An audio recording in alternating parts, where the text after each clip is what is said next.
Friends, welcome back. तो friends, अभी का वीडियो है, ये लड़का गुम हुआ 25 साल बाद जब मिला तो दुनिया हिल गई। The boy got loss at the railway station. बाप रे। तो चलो फ्रेंड्स, वीडियो शुरू करते हैं, पता करते हैं क्या हुआ। होपफुली एंड जो होगा, वो एंडिंग जो होगी वो खुशी वाली होगी, हैप्पी एंडिंग होगी। तो वीडियो शुरू करते हैं, पर वीडियो शुरू करने से पहले यस, अगर आप चैनल पर नए हो और आपने अभी तक सब्सक्राइब नहीं किया है तो जल्दी से पहले सब्सक्राइब के बटन और बेल आइकन को क्लिक कर लो, ताकि आपको हमारे सारे न्यू वीडियोस के नोटिफिकेशन मिल जाए जैसे हम अपलोड करें। अगर आपको वीडियो पसंद आता है please like and share. And yes friends, हमारा दूसरा चैनल, ट्विटर, इंस्टाग्राम अकाउंट, उन सब के लिंक्स हैं डिस्क्रिप्शन बॉक्स में, तो उनको भी सब्सक्राइब और फॉलो कर लेना। चलिए शुरू करते हैं। दोस्तों, क्या आप चमत्कार में विश्वास करते हैं? अगर नहीं तो आज की वीडियो देखने के बाद आपका दिमाग बदल जाएगा। वीडियो पूरी देखना, क्योंकि सच में दिल पिघला देने वाली ये कहानी है। एक 4 साल का बच्चा जिसका नाम सारू था, जो कि दक्षिणी भारत के किसी छोटे से गांव में रहा करता था। उसका जन्म एक बेहद गरीब परिवार में हुआ था और अपने परिवार का भरण पोषण करने के लिए सारू का बड़ा भाई, जिसका नाम गुड्डू था, वो हर रोज ट्रेन के डब्बों को धोने का काम किया करता था। साथ ही उनकी माता लोगों के घरों में अलग अलग तरह का काम करके अपने बच्चों का भरण पोषण करती। बेशक ये बिल्कुल भी आसान काम नहीं था। एक दिन उनकी माता को रात के समय काम पर जाना पड़ा, जिसके बाद बड़े भाई गुड्डू का काम था कि वो सारू को सुलाकर अपने काम पर चला जाए। उसे भी रात में ही अपने काम पर निकलना था। लेकिन इस कहानी में एक बदलाव आया, जिसने इस परिवार को ऊपर से नीचे तक बदल कर रख दिया। उस रात सारू सोना नहीं चाहता था, क्योंकि उसकी उम्र सिर्फ 4 साल की थी। इस उम्र में बच्चे अकेले कभी नहीं सो सकते। उसने रोना शुरू कर दिया और अपने बड़े भाई से जिद करने लगा कि वो भी उसे अपने साथ काम पर लेकर जाए। उस समय गुड्डू को अपने काम पर जाने की जल्दी थी। वो अपने छोटे भाई को बिल्कुल भी काम पर लेकर नहीं जाना चाहता था, लेकिन छोटे भाई की जिद के सामने उसने हार मान ली और दोनों भाई साइकिल पर बैठकर स्टेशन की ओर निकल पड़े। ये वो मूवी का लग रहा था कि कुछ ही घंटों में वो अपना काम खत्म कर लेगा और अपनी माँ के घर आने से पहले वो सारू को घर लेकर वापस पहुँच जाएगा। उसने सारू को बेंच पर सुलाया और अपना काम करने लगा। लेकिन सारू को अभी भी चैन नहीं था। वो वहाँ से उठा और पास ही खड़ी एक ट्रेन में जा घुसा। वो थका हुआ था, इसी वजह से कुछ ही देर बाद वो ट्रेन के फर्श पर सो गया। जब वो उठा तो वो ट्रेन अपनी पूरी गति से चल रही थी और उसे नहीं पता था कि ये अब कहाँ जाकर रुकने वाली है। ये सोचना भी शायद मुश्किल है कि उस छोटे से बच्चे पर क्या बीत रही होगी। बड़े बड़े खेत अपने बराबर से गुजरता हुआ देख सारू घबरा गया। पूरे 2 दिनों तक ट्रेन बिना रुके चलती रही और वो सीधा अपने निर्धारित स्थान पर जाकर रुकी। जी हाँ, कैलकाटा। ये स्थान सारू के लिए पूरी तरह से नया था। यहाँ के लोग भी उसके देखे हुए लोगों से मेल नहीं खाते थे, जिस वजह से बच्चा दुविधा में पड़ गया। उसे तो अब तक नहीं पता था कि वो कहाँ है। वो कैसे अपने घर को ढूंढेगा। आसपास मौजूद लोग अपने ही ख्यालों में गुम थे। कोई भी सारू पर ध्यान नहीं दे रहा था, क्योंकि उनके लिए भी ऐसे बच्चों को भीख मांगते हुए देखना आम बात थी। पूरा दिन सारू इधर उधर घूमता रहा और सड़क किनारे सोकर रात बिता डाली। कुछ और दिन उसके यही बीते और मुझे लगता है कि यहाँ आपको ये बताने की जरूरत नहीं है कि बेघर बच्चों के साथ ऐसे शहरों में क्या किया जाता है। वो ऐसे ही बच्चों के साथ मिला। फिर एक रात एक अनजान आदमी आया जो सभी बच्चों को उठा कर ले गया। सारू ने ऐसा कुछ पहले कभी नहीं देखा था। वो चमत्कारिक रूप से वहाँ से भाग गया। अब फिर से उसने चौराहों पर घूमना शुरू कर दिया। एक दिन जब वो भूखा था, वो सड़क के एक किनारे पर जाकर बैठ गया और उसके बिल्कुल सामने एक रेस्टोरेंट वहाँ बना हुआ था। खिड़की से उसने देखा कि एक आदमी वहाँ बैठकर खाना खा रहा है। उसने उस आदमी की तरह अपने उंगलियों को चाटना शुरू कर दिया। इस तरह का काम करते हुए उस आदमी की नजर सारू पर गई। उस आदमी ने सारू से पूछा कि वो यहाँ अकेले क्या कर रहा है, उसका परिवार कहाँ है। लेकिन सारू अपने बारे में कुछ भी बताने में सक्षम नहीं था। इसके बाद वो आदमी सारू को एक अनाथालय लेकर पहुंचा। उसके माता पिता को ढूंढ पाना लगभग नामुमकिन था, क्योंकि उसे पढ़ना लिखना नहीं आता था। बेशक पुलिस ने भी इसके बारे में पता करने की कोशिश करी, लेकिन वो सभी इस काम में असफल रहे, जिसके बाद उसे अनाथ मान लिया गया। लेकिन किस्मत ने सारू के लिए कुछ और ही सोच रखा था। ऑस्ट्रेलिया में रहने वाले एक जोड़े ने सारू की फोटो अनाथालय की साइट पर देखी और उन्होंने उसे गोद लेने का सोचा। उन्होंने सारू की कागजी कार्रवाई करी और उसे अपने साथ ऑस्ट्रेलिया ले आए। वो देखी थी ना, उसमें वही था, मुझे नाम ही नहीं याद आ रहा, जिसका अच्छा खाना था और वो माता पिता थे जो उसका अच्छे से ध्यान रखते थे। ऑस्ट्रेलिया में शाहरुख की जिंदगी पूरी तरह से फिर बदल कोई गई। टीवी में वो वो स्कूल जाता, नए नए दोस्त बनाता, गूगल सारा सर्च दिन करता है। गेम्स खेलता। आम शब्दों में वो एक आम जिंदगी जी रहा था। समय बीता, उसने स्कूल पास कर लिया और उसका दाखिला कॉलेज में हुआ। उसके पास अपनी खुद की एक गाड़ी भी थी, लेकिन इन सब के बीच अभी भी उसके दिल में पुरानी यादें थी जो उसके असली माता पिता गूगल से और सर्च भाई करें। की थी। क्या वो फिर कभी उससे मिल पाएगी? क्या वो अपने बच्चे को फिर से पहचान पाएगी? समय बीता, लेकिन उसने अपनी असली परिवार से मिलने की उम्मीद नहीं छोड़ी।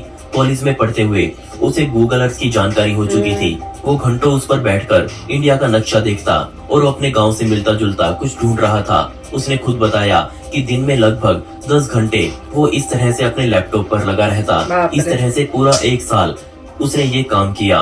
उसने ऑस्ट्रेलिया में बैठकर इंडिया के हर रेलवे स्टेशन को छाना, लेकिन हम सबको पता है कि भारत में 10,000 से भी ज्यादा स्टेशन मौजूद हैं। दिन रात मेहनत करने के बाद किस्मत ने उसका साथ दिया।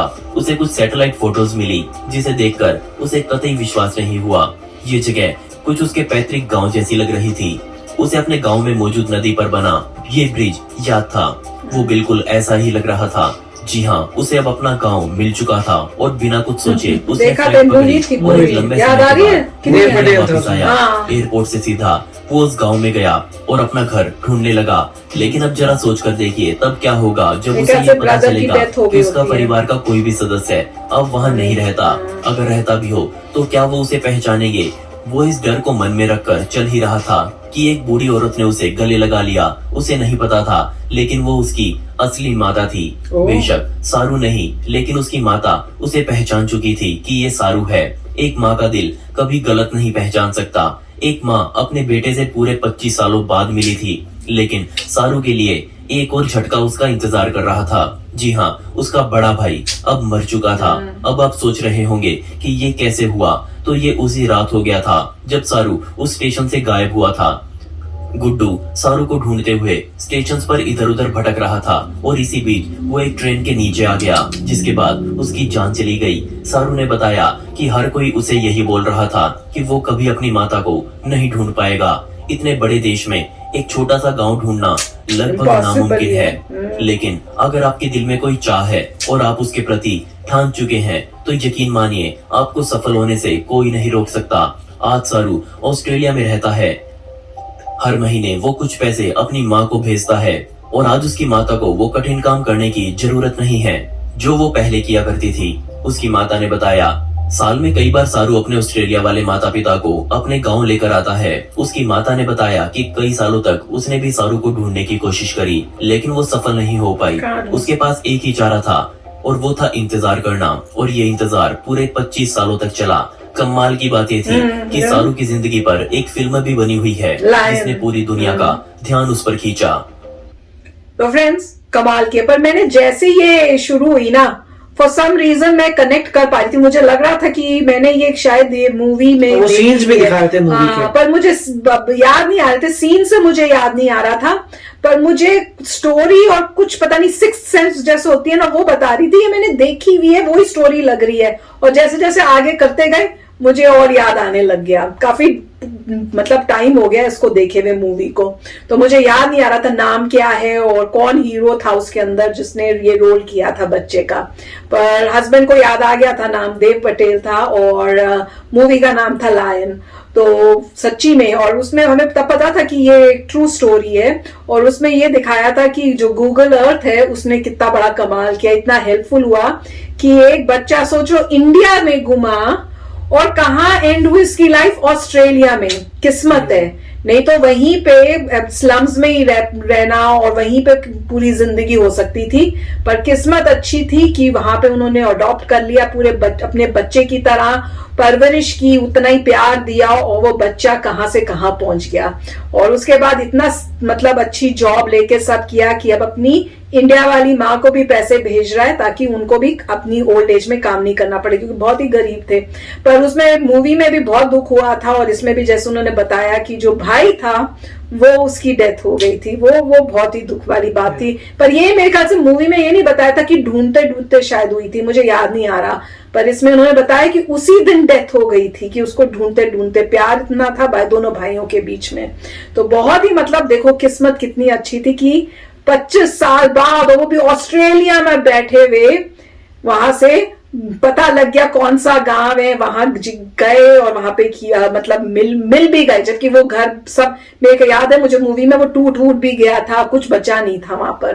तो बहुत ही मतलब लाइफ में देखो, अगर किस्मत अच्छी हो, बुरी भी थी कि फर्स्ट इतनी सिंपल चीज थी कि साथ में गए और रेलवे स्टेशन में वहां पे जुदा हो गए, तो वहां पे किस्मत खराब थी, पर फिर भगवान को मेरे ख्याल से दया आ गई और मिला भी दिया। तो काफी अच्छा, मतलब मूवी भी बहुत अच्छी थी और स्टोरी में खुशी भी है और दर्द भी है। काफी अच्छी मतलब वो मूवी थी, और जो कहानी है या कह सकते रियल कहानी जो है, ट्रू स्टोरी, वो बहुत ही मुझे तो बड़ी डेंजरस लगती है। क्यों? क्योंकि बड़े भाई की आप गिल्ट देखिए जब उसे पता लगे कि छोटा भाई गुम हो गया, राइट? वो बड़ा भाई बेचारा उसकी हेल्प बड़ी करता था, उसके केयर करता था, वो लेके आता है और उसके जो भी कार्य हैं उससे छोटा भाई गुम हो जाता है।